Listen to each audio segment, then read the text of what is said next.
ప్రతిష్టాత్మక ఐసీసీ పురుషుల టీ20 ప్రపంచ కప్ 2026కు సమయం దగ్గర పడుతోంది.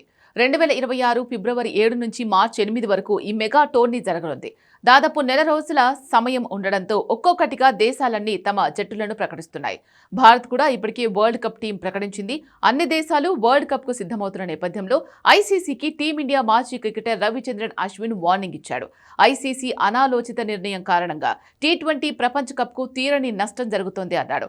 ఈసారి వరల్డ్ కప్ మెగా టోర్నీని ఎవరూ చూడరన్న అశ్విన్ వ్యూవర్షిప్ కూడా దారుణంగా పడిపోతుందని జోసెన్ చెప్పాడు. తన యూట్యూబ్ ఛానల్లో వరల్డ్ కప్ స్కెడ్యూల్ గురించి మాట్లాడిన రవిచంద్రన్ అశ్విన్ ఐసీసీపై విమర్శలు చేశాడు. గ్రూప్ స్టేజ్ లో టీమిండియా మ్యాచ్లను అసోసియేట్ దేశాలతో స్కెడ్యూల్ చేయడాన్ని అశ్విన్ తప్పుపట్టాడు.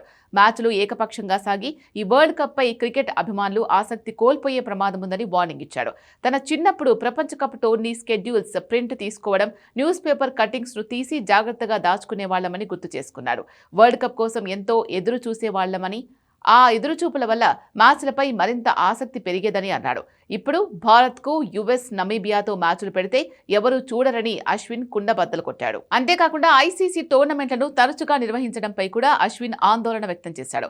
దీనివల్ల ప్రపంచ కప్లపై సాధారణంగా ఉండే ఆసక్తి తగ్గిపోయిందని అభిప్రాయం వ్యక్తం చేశాడు.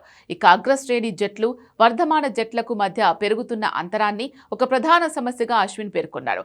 తొలి రౌండ్లో టీమిండియాకు చిన్న దేశాలతో జరిగే మ్యాచ్ల వల్ల టోర్నమెంట్ తన పోటీతత్వాన్ని కోల్పోతుందని అశ్విన్ చెప్పుకొచ్చాడు.